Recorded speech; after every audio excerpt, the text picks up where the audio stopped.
বিসমিল্লাহির রহমানির রহিম। যৌন সঙ্গম বলতে আমরা বুঝি যে যোনিপথে পুরুষাঙ্গের প্রবিষ্টিকরণ।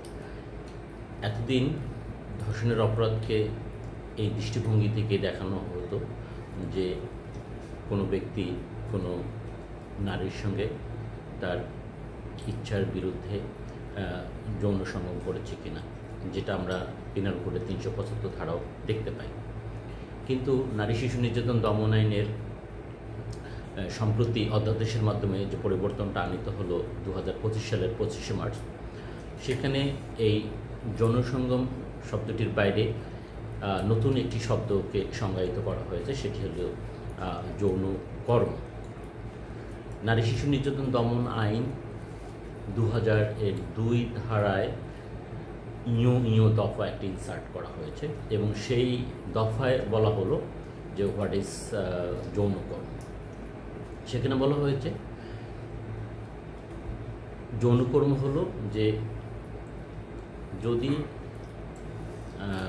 কোনো নারী অথবা শিশু যোনি, পায়ুপথ অথবা মুখের অভ্যন্তরে যৌন কামনা চরিতার্থ করার জন্য কোনো ব্যক্তি পুরুষাঙ্গ অথবা দেহের কোনো অংশ অথবা অন্য কোনো কিছু প্রবিষ্ট করায়, তাহলে সেটাকে বলা হচ্ছে যৌনকর্ম। তাহলে যৌন সঙ্গমের সঙ্গে যৌনকর্মের আমরা একটা পার্থক্য দেখতে পাচ্ছি। যৌন সঙ্গম হতো শুধুমাত্র পুরুষাঙ্গ স্ত্রী অঙ্গে প্রবেশের মাধ্যমে, কিন্তু এটাকে ওয়াইডার করা হলো এবং তার নাম দেওয়া হলো যৌনকর্ম। এখানে কেউ যদি কোনো মহিলা মানুষের মুখে, পায়ুপথে অথবা যোনিতে, সেটা পুরুষাঙ্গ ছাড়াও হাত অথবা প্লাস্টিকের কোনো কিছু এ ধরনের প্রবেশ করে, তাহলে সেটাকে যৌনকর্ম বলা হয়েছে। তাহলে এই যৌনকর্মে যদি কোনো মহিলার ইচ্ছার বিরুদ্ধে সম্মতি ছাড়া জোরপূর্বক করা হয়, তাহলে সেটাকে বলা হচ্ছে ধর্ষণের অপরাধ।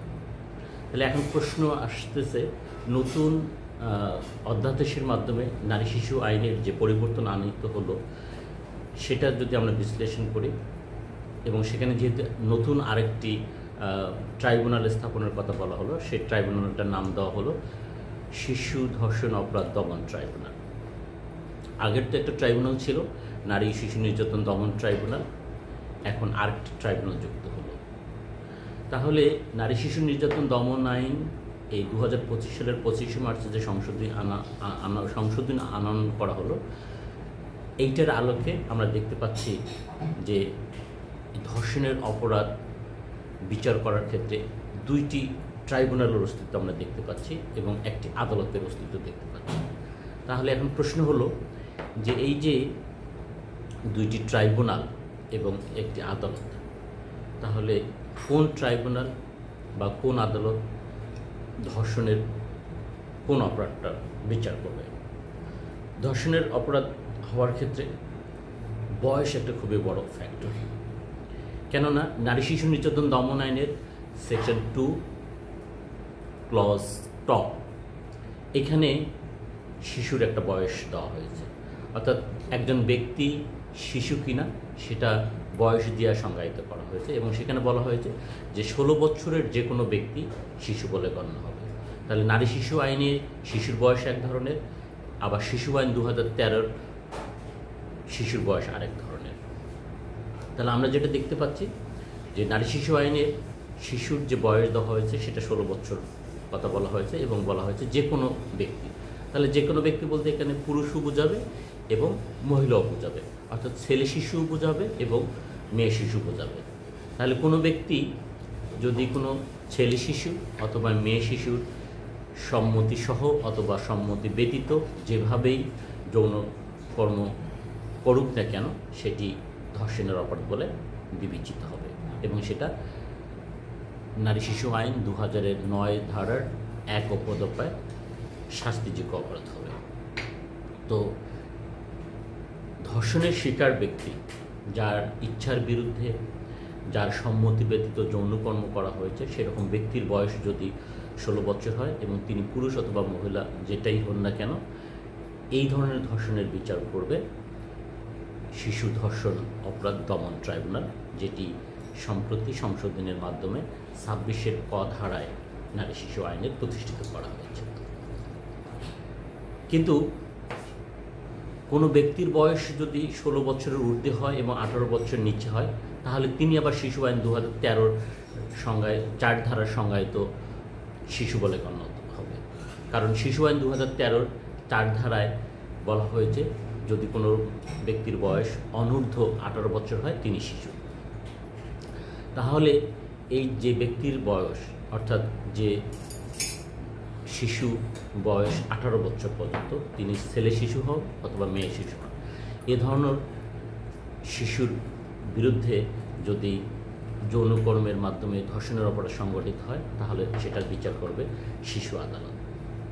কিন্তু ধর্ষণের শিকার ব্যক্তি তিনি যদি মহিলা হন, অর্থাৎ তার বয়স যদি 16 বছরের অধিক হয়, 16 বছরের অধিক বয়সের কোনো মহিলার সঙ্গে বিবাহ বন্ধন ব্যতীত কোনো ব্যক্তি যদি তার সম্মতি ব্যতিরেকে অথবা ভয়ভীতির মাধ্যমে অথবা প্রতারণার মাধ্যমে সম্মতি আদায় করে যৌনকর্ম করে, তাহলে সেটি ধর্ষণের অপরাধ বলে গণ্য হবে।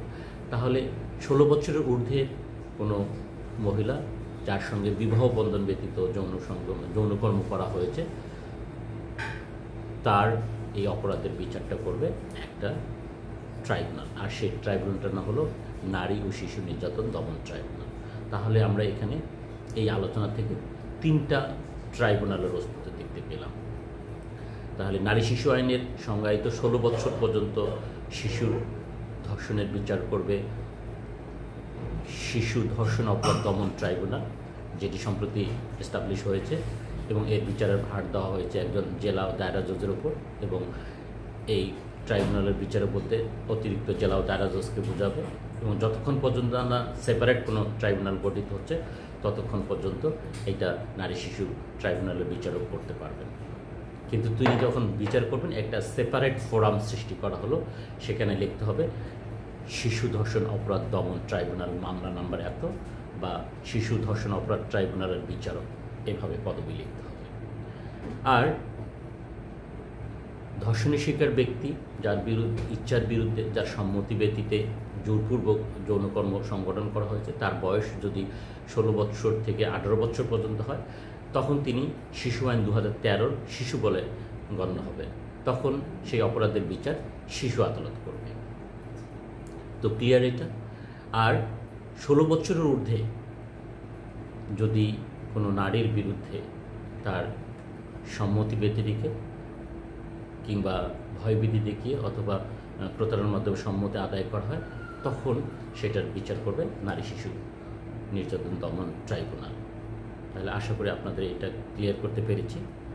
Thank you for watching this video.